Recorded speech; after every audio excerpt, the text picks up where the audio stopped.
Hello बच्चों, hope आप लोगों ने पिछले वीडियो को बहुत ही अच्छी तरीके से देखा होगा। आज का जो वीडियो होने वाला है यहाँ पे हम लोग बात करने वाले सेकंड एक्सरसाइज की, और ये वीडियो होने वाला है उस सेकंड एक्सरसाइज का पार्ट 1। ज़्यादा वीडियो लंबा ना हो इसलिए हम लोग ने इस वीडियो को, इस एक्सरसाइज को 2 पार्ट में डिवाइड करा हुआ है, जहाँ पे आधे क्वेश्चन अपन इस वीडियो में देखने वाले हैं और बचे हुए क्वेश्चन अपन अगले वीडियो में देखेंगे। तो दोस्तों, इस वीडियो में अपन बात करने वाला है बहुत ही इंपॉर्टेंट चीज़, यानी कि आप लोग का अलजेब्रा ऑफ मैट्रिसेस। अब अलजेब्रा ऑफ मैट्रिसेस में आप लोग किस तरीके से दो मैट्रिसेस को ऐड करना, सब्ट्रैक्ट करना है, और भी बहुत सारी चीज़ें, ट्रांसपोज क्या होता है, और भी डिफरेंट डिफरेंट बेसिक चीज़ें जो आप लोग को मैं यहाँ पर सिखाने वाला हूँ, उनके बारे में इन्फॉर्मेशन हम लोग यहाँ पर लेंगे। सिंपल क्वेश्चन होते हैं, उन क्वेश्चन को अपन सॉल्व करेंगे, सारी चीज़ों को समझेंगे, और कहीं पर भी डाउट होगा तो डाउट जरूर क्लियर करेंगे। आप लोग को मैं यहाँ पर बताना चाहता हूँ कि आपके मन में बहुत सारे डाउट्स और शंकाएं होती हैं। आप लोग सिंपली यहाँ पर ना हमारे कमेंट सेक्शन का इस्तेमाल करें, आपके डाउट्स वहाँ पर पोस्ट करें, और आप लोग चाहे तो सिंपली हमें हमारे इंस्टाग्राम आईडी यानी 97_Mansuryan JR Tutorials पे मैसेज करके आपके डाउट्स क्लियर कर सकते हैं। तो होप आप लोग इन चीज़ों को फॉलो करेंगे। तो ठीक है दोस्तों, फिर कैसे हैं आप सभी लोग? I hope you are fine. तो मैंने सब स्वागत करता हूं आप सभी का इस प्यारे से यूट्यूब चैनल यानी कि JR कॉलेज पर। स्टार्ट करते हैं आज का वीडियो। तो आज की वीडियो में हम लोग बात करने वाले बच्चों, यहाँ पर हम लोग बात करने वाले हमारे अलजेब्रा ऑफ मैट्रिसेस के। ये आप लोग का लेक्चर नंबर 2 होने वाला है, मैथ्स 1 का, और यहाँ पर हम लोग देखने वाले एक्सरसाइज नंबर 2.2 का पार्ट 1। अब इसमें हम लोग को क्या क्या पढ़ना है, तो सीधी बात है अलजेब्रा ऑफ मैट्रिसेस ही पढ़ना है। तो अब मैट्रिसेस के अलजेब्रा के ऊपर चलते हैं। इसमें बहुत सारे डिफरेंट पॉइंट्स हम लोग को समझना होगा। तो यहाँ पे पहली जो चीज हम लोग को समझना है अलजेब्रा के अंदर, वो है ट्रांसपोज ऑफ मैट्रिक्स। अब ट्रांसपोज का मतलब क्या होता है, सिंपल से बोलूंगा तो एकदम बेसिक डेफिनेशन के हिसाब से, तो रो जो होता है वो कॉलम में चेंज हो जाता है। रो को अपने को चेंज करना पड़ता है कॉलम में, और कॉलम को चेंज करना पड़ता है रो में। मतलब एक ही चीज करोगे तो काम बन जाएगा। मतलब रो को अगर आपने सिर्फ कॉलम में चेंज कर दिया, उसी का मतलब आप लोग कॉलम को रो में चेंज कर रहे हो। एग्जाम्पल के तौर पर मैं यहाँ पर एक मैट्रिक्स लेता हूँ ए, जिसका नाम रख देता हूँ मैं ए, और जो कि मैं यहाँ पे एलिमेंट लिख रहा हूँ 1 2 3 और 4 5 2। अगर आप लोग सही तरीके से देख पाए तो इसमें 2 रोज हैं और 3 कॉलम है। तो ऑर्डर की बात करूं यहाँ पर, तो ऑर्डर इसका बनेगा 2/3 का। अब मुझे बोला है क्वेश्चन में कि ए ट्रांसपोज निकाल कर दे भाई, तो मतलब रो को कॉलम में चेंज करना है। तो रो क्या है यहाँ पर 1 2 3, तो इसे लिखेंगे 1 2 3। फिर दूसरा रो क्या 4 5 2, तो यहाँ पे कॉलम में 4 5 2 लिख देंगे। तो इस तरीके से आप लोग लिख सकते हो। तो ये मैंने रो को कॉलम में चेंज किया। सर अगर कॉलम को रो में चेंज किया जाए तो भी सेम ही होगा। देखो बच्चों, इसको ऐसे भी आप लोग समझ सकते हो। देखो मैं एक बार फिर से बता रहा हूँ। अब मैं कॉलम को रो में चेंज कर रहा हूँ। कॉलम में क्या है 1 4, तो 1 4 को मैं रो में लिखूंगा। दूसरा 2 3 2 5 है, इसे भी रो में लिख दूंगा। और दूसरा 3 2, तो इसे भी रो में लिख दूंगा। देखो आपने नोटिस कर पर दोनों चीजें सेम ही है। तो अगर रो को कॉलम में चेंज कर रहे हो या कॉलम को रो में चेंज कर रहे हो, दोनों में कोई भी डिफरेंस नहीं होगा। तो इस तरीके से आप लोग क्या निकाल सकते हो बच्चों, यहाँ पर आप निकाल सकते हो अपना ट्रांसपोज ऑफ ए मैट्रिक्स। लेकिन यहाँ पे ट्रांसपोज निकालने के साथ आपको 2 चीजें सीखनी है। पहला सिमेट्रिक मैट्रिक्स और दूसरा होता है स्क्यू सिमेट्रिक मैट्रिक्स। अब थोड़ा सा कंफ्यूजन आप लोगों को जरूर होगा, क्योंकि आपने ना बहुत सारी चीजें यहाँ पर समझी हुई है। जैसे एग्जांपल के तौर पे पिछले वीडियो में मैंने आप लोग को एक चीज बताई थी, जो कि अपना सिंगुलर होता है। बच्चे बड़े कंफ्यूज होते हैं, सिंगुलर और सिमेट्रिक में थोड़े कंफ्यूज हो जाता है। सिंगुलर मैट्रिक्स मतलब आपको डिटरमिनेंट निकालना होता है, और डिटरमिनेंट की वैल्यू अगर 0 हो रही तो सिंगुलर होगा। सिमेट्रिक में क्या होता है, सिमेट्रिक में हम लोग को देखना होता है ट्रांसपोज। नाम में छुपा हो। सिमेट्रिक मतलब क्या होता है, अगर ऐसे देखो तो भी सेम, ऐसे देखो तो भी सेम। इसका मतलब क्या है? तो सर चलो आप लोग को एक एग्जांपल देके समझा देंगे। यहाँ पे मैं एक मैट्रिक्स बना रहा, जहाँ पे मान लेता हूँ, देखो सिमेट्रिक मैट्रिक्स देखने के लिए हम लोग को सबसे इंपॉर्टेंट चीज है कि वो स्क्वायर मैट्रिक्स होना बहुत ज्यादा जरूरी है। कैसा मैट्रिक्स होना चाहिए? स्क्वायर। विदाउट स्क्वायर मैट्रिक्स आप लोग कर ही नहीं पाएंगे। स्क्वायर मैट्रिक्स होना बहुत ज्यादा जरूरी है। तो स्क्वायर मैट्रिक्स होगा तभी आप लोग सिमेट्रिक को समझ पाएंगे, अदरवाइज समझना थोड़ा सा मुश्किल होता है। तो ये था। आप लोग अभी आगे बढ़ते फटाफट से देखते क्या क्या चीजें हमें समझनी है। तो यहाँ पर मैं डिफरेंट चीजें लिखता हूँ। मान लो यहाँ पे लिखा 1 2 3, यहाँ लिखा -1, यहाँ पे लिखा 7 7, यहाँ पे लिखा 11 और 11 लिख दिया। तो ठीक है, इस तरीके से मैंने लिख दिया हुआ है। अब मैं निकाल रहा हूँ symmetric and skew symmetric matrix को देखूंगा। तो पहले सिमेट्रिक मैट्रिक्स को मैं समझता हूँ। तो मैं क्या करूंगा, ए ट्रांसपोज निकालूंगा। ए ट्रांसपोज में क्या होगा, रो को कॉलम में चेंज करना आपको पता है। तो यहाँ पर 1 -1 और 7 जगह इसको मैंने ऐसे लिखा। उसके बाद -1 2 और 11, -2 1 और 11। ठीक है, आगे 7 11 एंड 3। तो क्या क्या लिखा, -1 2 11 लिखा, 7 11 3 लिखा। बस रो को कॉलम में चेंज किया हुआ है। लेकिन अगर आप लोग सही तरीके से देख पाए तो ये जो मैट्रिक्स बना है वो एग्जैक्टली इक्वल टू हमारा इनिशियल जो मैट्रिक्स था वही है। देखो यहाँ पर कोई भी चेंज नहीं हुआ। तो जब अपन ट्रांसपोज लेते हैं, तो ट्रांसपोज लेने के बाद जो मैट्रिक्स एग्जैक्टली अगर ए के जैसा मिल रहा है, इसका मतलब ये कि ए ट्रांसपोज इक्वल टू ए आ रहा होगा। तो वैसी चीज को अपन बोलते हैं सिमेट्रिक मैट्रिक्स। क्या बोलेंगे? सिमेट्रिक मैट्रिक्स बोलेंगे। मतलब ए हमारा क्या है? सिमेट्रिक मैट्रिक्स है। तो सर स्क्यू सिमेट्रिक मैट्रिक्स क्या होगा, जरा उसे भी समझा दो। तो कोई दिक्कत वाली बात नहीं है। यहाँ पर अपन स्क्यू सिमेट्रिक मैट्रिक्स को भी समझ लेंगे बहुत ईजी वे में। तो थोड़ा सा ऊपर लेते तो जगह थोड़ा सा कम पड़ सकता है। अब स्क्यू सिमेट्रिक में क्या होता है, तो स्क्यू सिमेट्रिक में आपको ये ध्यान में रखना है। एग्जाम्पल के तौर पर एक मैट्रिक्स लिख रहा हूँ ए, यहाँ पे लिखता हूँ मैं एलिमेंट्स लिखता हूँ, अभी ध्यान देना। यहाँ पे मैंने मान लो लिखा 7, यहाँ पे लिखा -7, यहाँ पे लिखा 3, यहाँ पे लिखा 3, और यहाँ पर -13, यहाँ पे लिखता हूँ -30, सॉरी यहाँ पे +13 लिखता हूँ। इस तरीके से मैंने मेरा एक मैट्रिक्स रेडी किया हुआ। अब मेरा दिल कर रहा है कि मैं ए मैट्रिक्स लिखूँ, क्या लिखूँ, ए ट्रांसपोज लिखूँ। तो रो को कॉलम में चेंज करना है, तो रो है 0 7 और -3, यहाँ पे 0 7 -3 आ जाएगा। अब -7 0, तो यहाँ पे लिखूंगा -7 0 और -13, आगे 3 13 और 0, तो 3 13 एंड 0। इतना आप लोगों को बहुत इजी वे में आ जाएगा। तो अगले स्टेप पे क्या करना है, देखो सब में से अगर मैं माइनस को जरा कॉमन निकालूं तो देखो यहाँ पर ए ट्रांसपोज मेरा क्या बन जाएगा, सब में से अगर माइनस बाहर निकालता तो मैट्रिक्स से बाहर माइनस आ जाएगा, और जो प्लस में था वो माइनस, जो माइनस में था वो प्लस। एग्जांपल के तौर पे 0 तो 0 ही रहेगा, -7 7 हो जाएगा, 3 जो है वो -3 हो जाएगा, आगे -7 यहाँ पे देखने मिलेगा, ये 0 वैसी, और यहाँ पे मिल जाएगा मुझे -13। आगे बढ़ूंगा, ये -3 का 3 हो जाएगा, ये -13 का 13 हो जाएगा, और ये 0 मेरा वैसे ही रहेगा। तो मैंने क्या किया, बस माइनस को यहाँ पर कॉमन निकाला हुआ है। जैसे अगर माइनस में कॉमन निकालता हूं तो मुझे ना एक नई चीज देखने मिलेगी, नया मैट्रिक्स देखने मिलेगा। लेकिन गौर कर पाऊंगा तो 0 7 -3 -7 0 -13 3 13 एंड 0 ये एग्जैक्टली इक्वल टू मेरा मैट्रिक्स ए है। तो क्या करना, पहले ट्रांसपोज निकालना है और उसके बाद एक ना माइनस कॉमन निकालने की कोशिश करना। अगर एग्जैक्टली सेम हमारा ए के से दिख रहा होगा, मतलब यहाँ पे हमें देखने क्या मिला, A transpose is equal to minus of A. जब ऐसा कंडीशन मिलता है तो इसको बोलते हैं अपन स्क्यू सिमेट्रिक मैट्रिक्स। मतलब जो ए मैट्रिक्स है ना हमारा यहाँ पर, वो क्या है, स्क्यू सिमेट्रिक मैट्रिक्स है। इस तरीके से आप लोग skew symmetric and symmetric matrix को समझ सकते हैं। तो होपफुली आप लोगों को ये चीजें क्लियर हो गई रहेंगी, इसमें कोई डाउट कोई दिक्कत नहीं है। अब इतना अगर आप लोगों को क्लियर है तो हम लोग आगे वाले टॉपिक पे भी बढ़ सकते हैं, उसको भी बहुत इजी वे में समझ सकते हैं। तो ये था हमारा, सबसे पहले आपने ट्रांसपोज सीखा, फिर सिमेट्रिक एंड स्क्यू सिमेट्रिक सीखा। अब बात करते हैं अगली चीज की, कुछ प्रॉपर्टीज के बारे में। अगर मान लो कि मेरे पास एक मैट्रिक्स है ए, उसका पहले मैंने ट्रांसपोज निकाला, फिर एक और बार ट्रांसपोज निकाला, तो वो एग्जैक्टली इक्वल टू ए ही होता है। एग्जांपल के तौर पे मेरे पास एक मैट्रिक्स है ए, यहाँ पे लिखता हूं मैं 2 3 1 7 2 -5 लिखा। अब मेरा मन कर रहा है इसका ए ट्रांसपोज निकाल दूं, तो क्या हो जाएगा 2 3 1 वर्टिकल में 7 2 -5 यहाँ पर। अब मेरा मन कर रहा है कि एक और बार ट्रांसपोज क्यों ना निकाल दूं, तो ए ट्रांसपोज का ट्रांसपोज क्या हो जाएगा, वो हो जाएगा इसका रो का कॉलम में कर दो 2 7, उसके बाद 3 2, उसके 1 -5। तो आपने नोटिस कर पा रहे हो एग्जैक्टली इक्वल टू ए है, तो ए ट्रांसपोज का ट्रांसपोज जो होता है वो ए होता है। तो इस तरीके से पहली प्रॉपर्टी ये है। तो ए ट्रांसपोज का ट्रांसपोज आप लोगों को समझ में आ गया रहेगा। आगे कोई भी मैट्रिक्स, अगर मान लो कि एक मैट्रिक्स ए मैंने कंसीडर करा हुआ है, वो अगर सिमेट्रिक है तो सिमेट्रिक केस में कंडीशन बनता है ए इक्वल टू ए ट्रांसपोज, जो मैंने आपको जस्ट बताया हुआ है। आगे अगर कोई भी बी मैट्रिक्स स्क्यू सिमेट्रिक है तो बी मैट्रिक्स जो होगा माइनस ऑफ बी ट्रांसपोज होगा, ये भी आप लोगों को मैंने अभी जस्ट समझा दिया हुआ है। और आगे बात करता हूं नल मैट्रिक्स की, तो नल मैट्रिक्स आप लोगों को पता है 0 0 0 होंगे। तो यहाँ पे देखो इन नल स्क्वायर मैट्रिक्स, अब ये भी बहुत इंपॉर्टेंट है। देखो ट्रांसपोज निकालते वक्त अगर स्क्वायर मैट्रिक्स के साथ डील किए तो बहुत अलग चीजें देखने मिलती है। तो ये null square matrix is also skew symmetric. Null square matrix जो होता है वो स्क्यू सिमेट्रिक भी होता है। अब इसे मैं कैसे एग्जांपल देकर बताऊं, तो मान लो कि मैंने 3x3 का एक मैट्रिक्स स्टडी करा हुआ है जिसमें 3 रो 3 कॉलम है, सारे एलिमेंट को मैंने 0 लिखा। अगर ए ट्रांसपोज निकालूंगा तो ऑब्वियसली वो सिमेट्रिक भी होगा और स्क्यू सिमेट्रिक भी होगा, दोनों चीजें होंगी। तो यहाँ पर अल्सो स्क्यू सिमेट्रिक भी बोला, अल्सो क्या होगा, स्क्यू सिमेट्रिक। एग्जांपल के तौर पे एक मैट्रिक्स में लेता हूँ बी, जिसमें सारे के सारे 0 0 0 एलिमेंट्स लिख रहा हूँ, ठीक है, 0 0 एंड 0 लिख रहा हूँ। तो अगर मैं बी ट्रांसपोज निकालता तो भी वही सेम ही मिलने वाला है। तो मुझे ये समझ में आ रहा है कि अगर बी ट्रांसपोज और बी दोनों इक्वल ही है तो ये सिमेट्रिक भी होगा, और माइनस बी ट्रांसपोज निकालूंगा तो भी सेम ही होगा, तो ये स्क्यू सिमेट्रिक सिमेट्रिक दोनों भी होगा। तो इस तरीके से स्टेटमेंट यहाँ पर दिया गया। तो आप लोग इन सारी चीज़ों को रफ कर सकते हो, अंडरस्टैंडिंग के लिए आपके सामने सारी चीज़ें दे दी गई है, आप लोग इन पॉइंट्स को नोट जरूर कर लेना।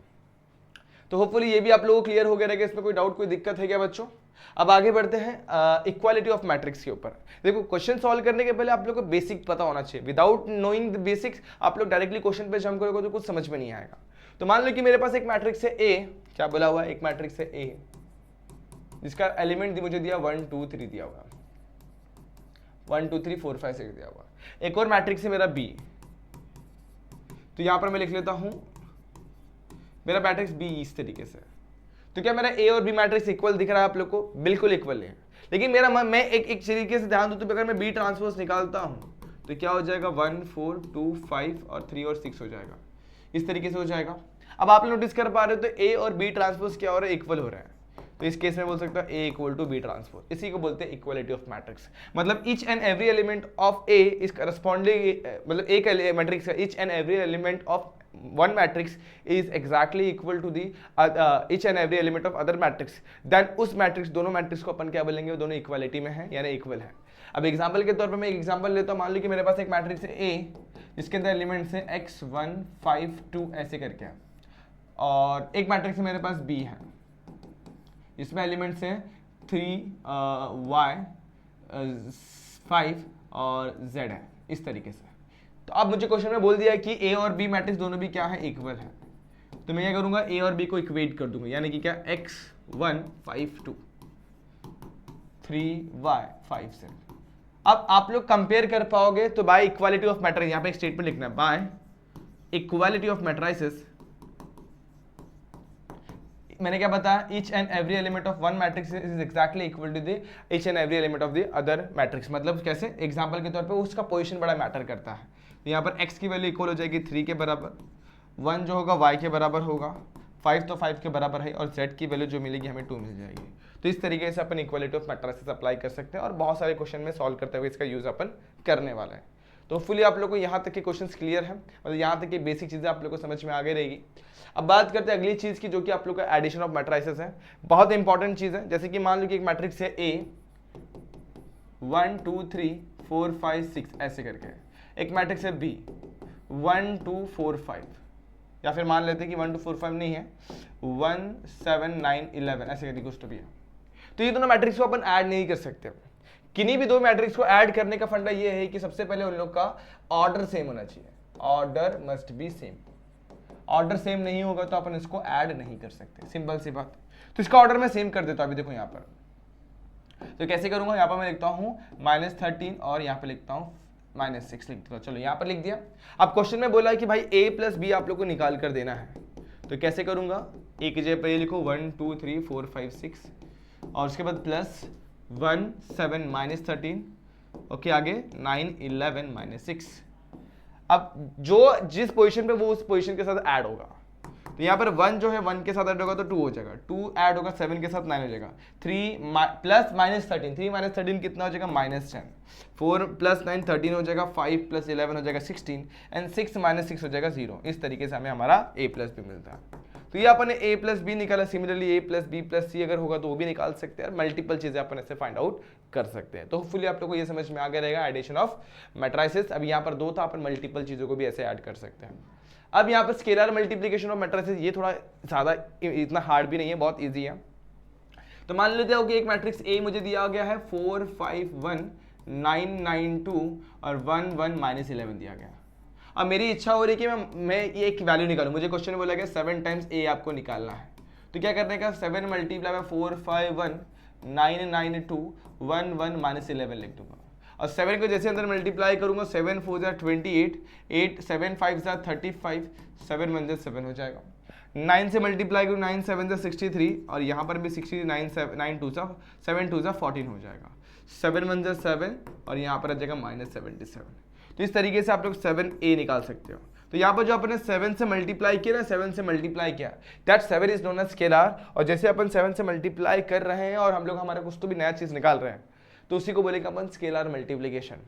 यहाँ पर आप लोग K से मल्टीप्लाई कर सकते हो, कोई भी एक K की वैल्यू कांस्टेंट वैल्यू लेके मल्टीप्लाई कर सकते हो। जैसे मैंने 7 से मल्टीप्लाई किया, आप लोग -2 -11 -3/5 -1/2 या 2 जो भी आप लोग की इच्छा हो उससे मल्टीप्लाई करेंगे, that is known as scalar multiplication. और स्केलर मल्टीप्लिकेशन में जो नंबर बाहर होता है मैट्रिसेस के, वो सारों के साथ मल्टीप्लाई होता है। तो आप लोग इसे भी नोट करके रख लें, और कहीं डाउट रहेगा तो दोस्तों मन में मत बनाए रखें, कमेंट सेक्शन में जरूर पूछिएगा। अब स्टार्ट करते हैं हमारा एक्सरसाइज नंबर 2.2। तो यही था हमारा बेसिक्स, जो कि आप लोगों को 15 मिनट मैंने समझाने की कोशिश करी हुई है। अब फटाफट से क्वेश्चन सॉल्व करते, ज़्यादा वीडियो लंबा नहीं करना है, तो फटाफट से 15 मिनट में अपन कुछ इंपॉर्टेंट क्वेश्चन सॉल्व करेंगे। तो पहला क्वेश्चन क्या दिया हुआ है, A मुझे दिया गया, B मुझे दिया गया, C मुझे दिया गया। हमें शो करना है कि पहला क्वेश्चन में क्या बोला, A plus B equal to B plus है। तो सबसे पहले LHS ले लूंगा। LHS में क्या है, A प्लस बी। तो A की वैल्यू कितनी मेरे पास, 2 -3 5 -4 -6 और 1 है, प्लस B की वैल्यू कितनी है मेरे पास, -1 2 है, 2 और 2 है, 0 और 3 है। तो फटाफट से ऐड करते हैं, 1 2 और 1, 2 -1 कितना हो जाएगा 1, -3 + 2 -3 + 2 कितना हो जाएगा -1, 5 प्लस 2 कितना हो जाएगा 7, -4 प्लस 2 कितना हो जाएगा -2, -6 और 0 हो जाएगा -6, 1 प्लस 3 हो जाएगा 4। एक बार चेक कर लो फिर से, 2 और -1 1, -3 प्लस 2 -1, 5 प्लस 2 हो जाएगा 7, -4 प्लस 2 हो जाएगा -2, -6 प्लस 0 -6 और 4 यहाँ पर मिल जाएगा। ये मुझे मिला LHS। That is what our A plus B. अब मेरे मन में हो रहा है कि मैं B प्लस A RHS निकाल लूँ, तो कैसे निकालूंगा? सेम वे में B प्लस A करना है तो यहाँ पर ही करता हूँ, जरा देखना, यहाँ पे लिखता हूँ B, यहाँ पे लिखता हूँ प्लस A। B की वैल्यू मेरे पास सेम -1 2 2 2 और 0 और 3। आपके मन में आ रहेगा सर सेम ही तो आएगा, बिल्कुल सेम आएगा, लेकिन फिर भी आप लोग को ये चीज़ें चेक करने बोली गई तो करना तो पड़ेगा। तो यहाँ पे 2 -3 5 -4 -6 और 1 लिख दिया। अब अगर मैं ऐड करता हूँ तो देखना आप लोगों को क्या मिलता है। सबसे पहले -1 और 2 कितना हो जाएगा? 1 हो जाएगा। 2 और -3 कितना हो जाएगा? -1। 2 और 5 हो जाएगा 7। 2 और -4 -2। 0 और -6 -6 और यहाँ पर 3 और 1 हो जाएगा 4। तो आप लोग देख पा रहे हैं LHS की वैल्यू सेम और RHS की वैल्यू सेम आ रही है। देयरफॉर मैं क्या लूंगा? LHS equal to RHS। Therefore क्या बोलूंगा? A plus B equal to B plus A। Therefore proved, simple. तो ये आपने दो चीजों को ऐड किया हुआ था, और जैसे आप लोग दो चीजों को ऐड कर सकते हैं वैसे तीन वाला भी कर ही सकते हैं। लेकिन ध्यान यहाँ पर ये देना है कि सबसे पहले हम लोग को सेकंड क्वेश्चन में पहले क्या करना है, LHS की बात करूंगा तो मुझे बोला कि पहले A प्लस बी करना है, बाद में उसमें C ऐड करना है। अगर मैं देख पा रहा हूँ तो A प्लस बी की वैल्यू मैंने पहले से निकाल के रखी हुई है, जो कि मैं यहाँ पर डायरेक्टली लिख सकता हूँ। दैट इज वॉट 1 -1 7 -2 -6 और 4 लिख देता हूँ। चलेगा यहाँ तक? A प्लस बी तो मैंने निकाला हुआ, आप लोग को नहीं सही से लग रहा है तो आप लोग फिर से फाइंड आउट करें, लेकिन मैं यहाँ पर टाइम को बचाने की कोशिश करूंगा। तो ये मैंने A प्लस बी निकाला, अब C यहाँ पर लिख रहा हूँ 4 3 -1 4 -2 और 1। तो A प्लस बी में निकाल चुका हूँ मैं, अब C को ऐड कर रहा हूँ उसमें। तो अब क्या हो जाएगा? 1 और 4 हो जाएगा 5, -1 3 हो जाएगा, -1 प्लस 3 कितना हो जाएगा? -2 प्लस 2 हो जाएगा। 7 -1 हो जाएगा 6, -2 प्लस 4 2, -6 -2 -8 और 4 प्लस 1 हो जाएगा 5। तो ये मुझे मिला LHS की वैल्यू। जिस तरीके से मैं LHS को फाइंड आउट कर सकता हूँ सेम वे में RHS को भी निकाल सकता हूँ। RHS में बढ़ूंगा तो मेरे पास RHS के अंदर है पहले A है और ऐड करना है पहले B प्लस C को। तो यहीं पर साइड में कर लेता हूँ। A की वैल्यू मेरे पास कितनी है? 2 है, -3 है, 5 है, -4 है और आगे -6 और 1 है। और एक बड़ा सा ब्रैकेट इंसर्ट करता हूँ, B और C की वैल्यू लिखता हूँ। तो B मेरे पास यहाँ पर कितना? -1 2 2 2 -1 2 2 2 और 0 और 3 है। और C की बात करें तो C मेरे पास कितना है? 4 3 -1 4 -2 और 1। ये मेरे पास ये ब्रैकेट क्लोज कर देता हूँ। अब बढ़ते हैं आगे स्टेप पर। अब देखो यहाँ पर पहले इस ब्रैकेट को सॉल्व करना होगा। तो -1 प्लस 4 होता है मेरे पास 3। तो यहाँ पर मैं लिखता हूँ पहले इसको, तो वैसे ही रख देता 2 -3 5 -4 और -6 1 को मैं वैसे रखता हूँ। यहाँ पर कितना मिलेगा? यहाँ पर मुझे मिलेगा 3। यहाँ पर मुझे कितना मिलेगा? 2 और 3 5, 2 और -1 1, 2 और 4 कितना हो जाएगा 6, 0 और -2 और 3 और 1 कितना हो जाएगा 4। अब इन्हें ऐड कर लेता हूँ तो 2 और 3 कितना हो जाएगा 5। सही है, चलो। -3 प्लस 5 हो जाएगा 2, 5 और 1 हो जाएगा 6, -4 प्लस 2 हो जाएगा -4 प्लस 6 2, 6 और -2 -8 और 1 और 4 कितना हो जाएगा 5। तो आप नोटिस कर पा रहे हैं एग्जैक्टली सेम वैल्यू है कि नहीं? तो लास्ट में मैं लिखूंगा therefore LHS equals to RHS और जो क्वेश्चन में बोला गया था, यानी कि क्या? A प्लस बी ब्रैकेट के बाहर plus C equal to A plus bracket के अंदर B plus C। Hence proved. इस तरीके से आप लोग को ऐसे क्वेश्चन सॉल्व करने को एग्जाम में 2 मार्क्स के लिए क्वेश्चन पूछा जा सकता है। अगर आप लोग को बेसिक क्लियर है, कुछ नहीं है, बस करस्पॉन्डिंग एलिमेंट को करस्पॉन्डिंग एलिमेंट के साथ ऐड करना। मतलब एक एलिमेंट होगा 1 1 पर, तो उसी के सेकंड मैट्रिक्स के 1 1 वाले पोजीशन वाले एलिमेंट को ऐड करना होगा। तो इस तरीके से आप लोग इसको बहुत ही इजी वे में सॉल्व कर सकते हैं। तो यहाँ पर आप लोगों का कॉन्फिडेंस बड़ा ही बूस्ट हो रहेगा। सर इतने चिंदी क्वेश्चन आते हैं तो हम लोग तो बड़े ही इजी वे में कर सकते हैं। कोई बात नहीं, अब हम लोग थोड़ा चिंदी को थोड़ा सा लेवल अप करते हैं। तो अब यहाँ पे चलते हैं। क्वेश्चन में क्या बोला गया? एक मैट्रिक्स A दिया गया, एक मैट्रिक्स B दिया गया। हमें क्या फाइंड करना है? A - 2B + 6i। क्या फाइंड करना है? A - 2B + 6i। अब ये कैसे करेंगे? तो पहले A की वैल्यू क्या देखो, 1 - 2 5 और 3 है, -2 टाइम्स B की वैल्यू कितनी? 1 - 3 4 - 7, 6 इंटू i। अब i क्या है? तो i is what? Unit matrix या फिर आइडेंटिटी मैट्रिक्स। अब यहाँ पे कितने ऑर्डर का बोला गया? Second order. सेकंड ऑर्डर मतलब 2 by 2 का मैट्रिक्स है। तो यहाँ पर मैं देखूंगा तो 2 by 2 मतलब क्या? डायगोनल में 1 1 लिखने का, बाकी दोनों एलिमेंट को 0 0। This is what? Unit matrix of order 2। और ऑर्डर 3 का होगा तो 3 बार 1 लिखने का, 1 1 1, इसके सामने 2 0, इसके आगे पीछे 2 0, इसके पहले 2 0। तो ये 3 by 3 का हो गया। तो मेरे हिसाब से आप लोगों को ये भी कोई दिक्कत वाली बात नहीं लग रही होगी, तो आप लोग आराम से ऐसे कर सकते हैं। अब आगे बढ़ेंगे सिंप्लीफाई करने की ओर। तो यहाँ पर मैं 1, -2, 5 और 3 को वैसे ही रख रहा हूँ। -2 को अंदर मल्टीप्लाई मत करो, 2 को अंदर मल्टीप्लाई करो। तो 2 माइनस को वैसे तो 2 को मल्टीप्लाई करो, 2 -6 8 और -14 हो जाएगा। यहाँ पर 6 को मल्टीप्लाई करो तो 6006 हो जाएगा। अगले स्टेप पर बढ़ते हैं। अब देखो 1 -2 कितना हो जाएगा, -1, -2 माइनस देखो माइनस माइनस प्लस 6, -2 + 6 कितना हो जाएगा 4, 5 - 8 कितना हो जाएगा -3, और 3 माइनस माइनस प्लस 3 + 14 कितना हो जाएगा 17, 6006 यहाँ पर रखता हूँ। अब आगे -1 + 6 कितना हो जाएगा 5, तो यहाँ पर मैं लिखता हूँ 5। आगे 4 + 0 कितना हो जाएगा 4, -3 + 0 हो जाएगा -3, और 17 + 6 कितना हो जाएगा 20। तो इस तरीके से आप लोग ने a - 2b + 6i की वैल्यू निकाल दिया। एक बार ना वैल्यू को रीचेक करना बड़ा इंपॉर्टेंट। 2 से मल्टीप्लाई किया 2, यहाँ पे 6, यहाँ पर 8, यहाँ पर -14, सही है। 6 से मल्टीप्लाई किया परफेक्ट। 1 - 2 करेंगे -1 -2 + 6 करेंगे तो 4, 5 - 8 -3, 3 माइनस प्लस 14, 3 + 14 हो जाएगा, 3 + 14 17 हो जाएगा, परफेक्ट। और उसके बाद 6 को ऐड करेंगे तो 5, यहाँ पर मिलेगा 4, यहाँ पर मिलेगा अपने को 3 -3, 17 + 6 करेंगे तो 17 + 6। देखा एक छोटा सा एरर यहाँ पर हुआ है। 17 में अगर मैं 6 को ऐड करता हूँ तो कितना होता है बच्चों, 17 में अगर 6 को ऐड करता है 23 होता है, 20 नहीं होता, 23 होता है। तो इस तरीके से आप लोग इस क्वेश्चन को सॉल्व बड़े ही इजी वे में कर सकते हैं। इसका स्क्रीनशॉट वगैरह आप लोग लेना चाहें तो ले सकते हैं। बड़ा ही सिंपल क्वेश्चन था, टाइम वेस्ट नहीं करते, आगे बढ़ते हैं। अब ये थोड़ा सा इंपॉर्टेंट क्वेश्चन हो सकता है आपके एग्जाम में, 3 मार्क्स के लिए बन सकता है ये क्वेश्चन। क्योंकि क्वेश्चन में बोला कि find the value of matrix C, matrix C की वैल्यू निकाल लिया। हमें कंडीशन क्या बोल रही है कि a + b + c को अगर मैं ऐड करता हूँ मुझे मिल रहा है 0 मैट्रिक्स। इसका मतलब क्या, a मैट्रिक्स को ऐड किया, b मैट्रिक्स को ऐड किया और c मैट्रिक्स को ऐड किया तो मुझे 0 मैट्रिक्स मिल रहा है।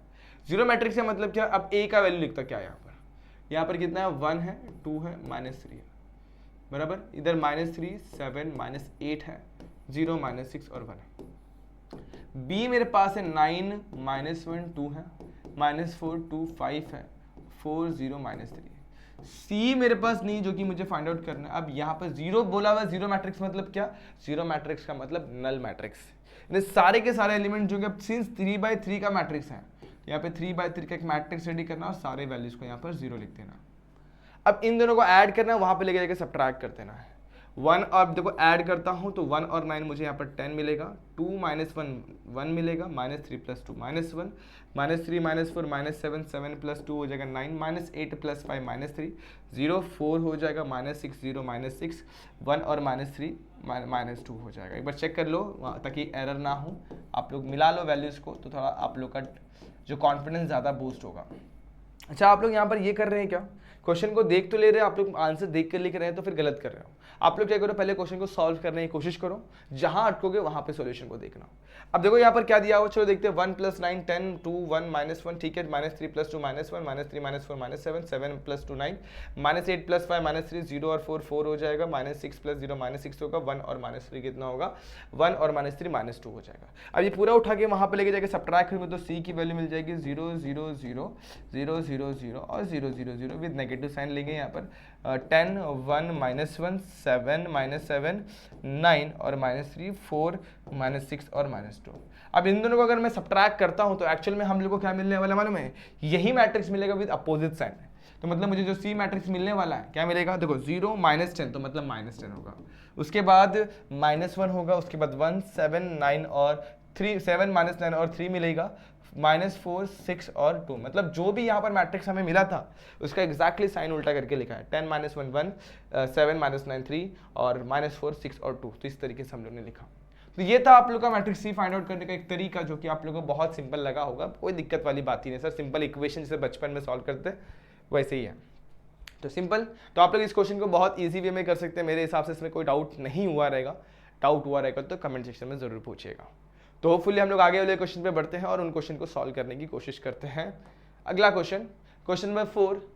अब देखो यहाँ पर क्या बोलेगा, find the matrix x such that, same type का क्वेश्चन है। देखो यहाँ पर क्या बोला था, a + b + c = 0 है, यहाँ पे बोला गया है 3a - 4b + 5x की वैल्यू c है, और हमें फाइंड आउट क्या करना है, x की वैल्यू फाइंड आउट करते हैं। एग्जैक्टली सेम फंडा, सेम प्रोसेस, सेम सब कुछ सेम ही होगा। तो हमें कंडीशन क्या दिया हुआ, 3a minus 4b plus 5x equal to c दिया गया। फाइंड क्या करना है, x ये फाइंड आउट करना है। तो मतलब 3 टाइम्स a की वैल्यू कितनी है, 1 माइनस 2, 3 माइनस 5 माइनस 6 और 0। माइनस 4 टाइम्स b कितना है, माइनस 1 माइनस 2, 4 2 1 5 प्लस 5x वैसे रहेगा, x हमारे पास है नहीं, और c मेरे पास कितना है 2 4 माइनस 1 माइनस 4 माइनस 3 और 6 है। अब इन्हें मल्टीप्लाई करते फिर सब्ट्रैक्ट कर लेंगे। 3 1 ज़ा 3, यहाँ पे माइनस 6, 3 3 ज़ा 9, यहाँ पर मिल जाएगा माइनस 15, 3 6 ज़ा 18 विद नेगेटिव साइन, यहाँ पे मिलेगा 0। देख लो 3 1 ज़ा 3, 3 2 ज़ा माइनस 6, 3 3 ज़ा 9, 3 माइनस 15, 3 6 ज़ा 18 विद नेगेटिव साइन। 4 से मल्टीप्लाई करना, माइनस 4 से मत करना, प्लस 4 से करेंगे। माइनस 4 माइनस 8 16 8 4 और 4 5 ज़ा 20, 5x वैसे ही यहाँ पर 2 4 माइनस 1 माइनस 4 माइनस 3 और 6 की वैल्यू वैसे। अब इस ब्रैकेट को सिंप्लीफाई करते हैं, कैसे करेंगे, देखो यहाँ पर 3 minus of minus 4, 3 minus minus plus 4 हो जाएगा 7 बराबर, minus 6 minus minus plus 8, minus 6 plus 8 हो जाएगा 2 विद पॉजिटिव साइन, 9 माइनस 16, 9 में 16 जाएगा तो बचेगा 7 with negative sign, minus 15 minus 8 हो जाएगा माइनस 23, माइनस 18 माइनस 4 हो जाएगा माइनस 22, 0 माइनस 20 कितना हो जाएगा माइनस 20। एक बार फिर से चेक कर लो, 3 minus minus 4 plus 4 7, minus 6 minus minus plus 8 कितना हो जाएगा 2, 9 माइनस 16 हो जाएगा minus 7, minus 15 plus 8, minus 15 plus 8 करेंगे तो कितना, माइनस 15 माइनस 8 करेंगे तो minus 23, minus 18 minus 4 minus 22 and 0 minus 20 minus 20। 5x मेरा वैसे ही रहेगा 2 4 माइनस 1 माइनस 4 माइनस 3 और 6। अगले ही पल में इसको वहाँ पर लेके जाकर सब्ट्रैक्ट करेंगे और देखते क्या मिलता है। तो 5x की वैल्यू जो हमें मिलेगी वो मिलेगी 2 4 माइनस 1 माइनस 4 और माइनस 3 और 6 में सब्ट्रैक्ट कर रहा है हमें इस चीज़ को, 7 2 माइनस 7, उसके बाद माइनस 23 और यहाँ पर मिलेगा माइनस 22 माइनस 20। आप सिंप्लीफाई करो, देखो 2 माइनस 7 जो मिलता है वो मिलता है मुझे माइनस 5, यहाँ पर लिखता हूँ माइनस 5। 4 माइनस 2 करूँगा तो मुझे मिलेगा माइनस 4 माइनस 2 करूँगा तो मुझे मिलेगा 2, minus 1 minus minus plus 7, minus 1 plus 7 मुझे मिलेगा यहाँ पर 6, सही जा रहा हूँ आगे, माइनस 1 प्लस 6 मिल जाएगा। आगे माइनस 4 माइनस माइनस प्लस 23 तो मुझे मिलेगा यहाँ पर 19 with positive sign, minus 3 minus minus plus 22, plus 22 minus 3 करेंगे तो मुझे अगेन 19 मिलेगा यहाँ पर भी, और 6 माइनस माइनस प्लस 20 यहाँ पर मुझे मिल जाएगा 40, सही सॉरी गलत कर रहा हूँ मैं, यहाँ पर 40 नहीं मिलेगा, यहाँ पर 6 माइनस माइनस प्लस 26 मिल जाएगा। कितना मिलेगा यहाँ पर मुझे 26 मिलेगा। फिर से देख लो एक बार, 2 minus 7 minus 5, 4 minus 2 2 minus 1 plus 6 6 minus sorry 6 मिलेगा, minus 4 plus 23 plus 19, minus 3 plus 22 करेंगे तो 19 मिलेगा, अगेन 6 प्लस 20 करेंगे तो 6 प्लस 20 26 मिलेगा। ये 5x की वैल्यू है, x यहीं पर रहेगा, 5 को यहाँ पर लेंगे तो 1/5 हो जाएगा, माइनस 5 2 6 और 19 एंड 26। अब 5 से सारे टर्म को डिवाइड कर दो अंदर लेके जाकर, तो ये हो जाएगा -1, इसको डिवाइड करेंगे तो 2/5, इसे डिवाइड करेंगे तो 6/5, इसे डिवाइड करेंगे 19/5, अगेन 19/5 और यहाँ पे 26/5। तो इस तरीके से आप लोग को मैट्रिक्स x मिलने वाला। तो ये था आप लोग का सॉल्यूशन फॉर योर मैट्राइसिस। बड़ा ही सिंपल क्वेश्चन होता है और बहुत ईजी वे में आप लोग इसे सॉल्व कर सकते हैं। लेकिन फिर भी अगर आप लोग कोई डाउट और दिक्कत हुई रहेगी तो आप लोग कमेंट सेक्शन में ज़रूर पूछ सकते हैं, क्योंकि बड़ा ही सिंपल क्वेश्चन होता है, इन्हें सॉल्व करना बड़ा ही आसान होता है। एक बार देख लो आप लोग, और कहीं पर भी दिक्कत होगा तो ज़रूर पूछना बच्चों। तो यहाँ तक होपफुली आप लोग को समझ में आ गया है, पक्का? ओके, चलिए आगे वाले क्वेश्चन पे बढ़ते हैं, फटाफट से उन्हें भी सॉल्व करना है, टाइम वेस्ट नहीं करना है। तो 4 तक पहुँच चुके, 5th और 6th यहाँ पर देखते हैं। 5th में करवा दो, 6th आप लोग ट्राई करना, बहुत सिंपल क्वेश्चन है। 5th क्वेश्चन में क्या बोलेगा, इफ ए मैट्रिक्स जो है ये दिया गया, ए ट्रांसपोज का ट्रांसपोज निकालना है। तो पहले ए लिख लेता हूँ, 5 1 -4 3 2 0। आप सबसे पहले निकालूंगा ए ट्रांसपोज। तो ए ट्रांसपोज क्या होगा, रो को कॉलम में चेंज करते हैं, 5 1 -4 होगा, 3 2 0 होगा। अब बोला गया ए ट्रांसपोज का ट्रांसपोज निकालना है, तो ए ट्रांसपोज का ट्रांसपोज मतलब इसका ट्रांसपोज, 5 3 1 2 -4 और 0। तो बस ये था आपका ए ट्रांसपोज का ट्रांसपोज। सिमिलर वे में आप लोग इसे भी ट्राई कर सकते हैं, बहुत ईजी होता है। और आपको पता है ए ट्रांसपोज का ट्रांसपोज नथिंग बट ए, तो आपने नोटिस कर पा रहे वो ए के बराबर ही है। तो ये क्वेश्चन, ये आप लोग का होमवर्क, इसे ट्राई जरूर करना, बहुत सिंपल क्वेश्चन है। अब अगले क्वेश्चन पे बढ़ते हैं, उसे भी देखते हैं। क्वेश्चन में ध्यान देंगे तो हमें एक चीज बोला गया है कि ए बी सी हमारा हमें फाइंड आउट करना है और हमें बोला कि ये मैट्रिक्स है ना सिमेट्रिक है। तो मैं एज्यूम करता हूँ इसका नाम क्या है, ए है, तो मैं लिखता हूँ ए 1 3/5 और ए बी -5 -7 -4 सी और 0। तो सबसे पहले ए ट्रांसपोज निकाल लेता हूँ, क्योंकि सिमेट्रिक की बात करिए तो सिमेट्रिक मैट्रिक्स में ट्रांसपोज निकालना जरूरी होता है।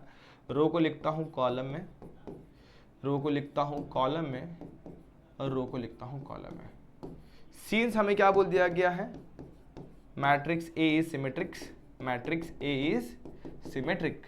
और सिमेट्रिक का कंडीशन आप लोग को याद होगा, क्या कंडीशन था बच्चों, A equal to A transpose होता है। बहुत सिंपल, तो यहाँ पे लिखता हूँ A equal to A transpose. अब A equal to A transpose से मतलब अगला पल में हम लोग को एक कंडीशन मिल जाएगा, मतलब ए यहाँ पर लिखूंगा और यहाँ पर ए ट्रांसपोज लिखूंगा। तो ए की वैल्यू कितनी है 1 3/5 ए बी -5 -7 -4 सी 0। आगे ए ट्रांसपोज 1 बी -4 3/5 -5 और यहाँ पर क्या है, रो को कॉलम में चेंज किया था तो यहाँ पर सी है, मुझे लगा 6 तो नहीं है। हाँ ओके, इस तरीके से मुझे ये मिल गया। अब आप नोटिस कर पा रहे होंगे कि हम लोग ने दो मैट्रिक्स को इक्वल लिख दिया हुआ है। तो अब जब दो मैट्रिक्स इक्वल होते तो अपन यहाँ पर अप्लाई कर सकते हैं इक्वालिटी ऑफ मैट्रिसेस। तो by equality of matrices corresponding element of matrix A is equal to the corresponding element of other matrix in front of it। तो यानी 1 जो 1 को इक्वल होगा, B की वैल्यू जो इक्वल हो जाएगी 3/5 के बराबर हो जाएगी। आगे A की वैल्यू किसके बराबर हो जाएगी, A की वैल्यू -4 के बराबर हो जाएगी। और C हमें ढूंढना है तो C यहाँ पर C की वैल्यू -7 के बराबर हो जाएगी। तो इस तरीके से आप लोग A, B और C की वैल्यू फाइंड आउट कर सकते हैं। जैसे आपने इक्वालिटी ऑफ मैट्रिसेस अप्लाई किया सिमेट्रिक मैट्रिक्स में, स्क्यू सिमेट्रिक में भी आप लोग सेम तरीके से करेंगे, बस आपका कंडीशन थोड़ा चेंज हो जाता है। कंडीशन क्या होता है यहाँ पर, A equal to minus of A transpose. तो इस चीज़ का ध्यान रखना, A आपके सामने है, माइनस ऑफ ए ट्रांसपोज ले लो, माइनस को अंदर मल्टीप्लाई करो, करस्पॉन्डिंग एलिमेंट को इक्वल दिखो, आपका आंसर आ जाएगा। तो ये था आप लोग का एक और क्वेश्चन जो कि आप लोग बहुत ही अच्छे तरीके से समझ और सॉल्व कर सकते हैं, जो कि आप लोग का होमवर्क क्वेश्चन होने वाला है। तो इस तरीके से आप लोग के लिए मैंने आज क्वेश्चन नंबर 8 तक ही लिया हुआ है। बचे हुए क्वेश्चन को अपन अगले वीडियो में देखेंगे, ज़्यादा वीडियो लंबा नहीं करना है। तो ये वीडियो के अंदर अपन ने क्वेश्चन नंबर 8 तक के क्वेश्चन सॉल्व किए हुए हैं, जिसमें आप लोग को 2 क्वेश्चन मैंने यहाँ पर होमवर्क दिए हुए, बड़े ही सिंपल क्वेश्चन को होमवर्क दिया हुआ, आप लोग जरूर ट्राई करिएगा। अगर मन में कोई डाउट कोई दिक्कत होगी तो कमेंट सेक्शन में जरूर पूछिएगा। मिलते हैं नेक्स्ट वीडियो में, जहाँ पर बात करेंगे इसके आगे आने वाले क्वेश्चन की। तब तक के लिए स्टे ट्यून, वीडियो को लाइक करना, चैनल को सब्सक्राइब करना। तब तक के लिए stay tune, goodbye and bye bye, take care.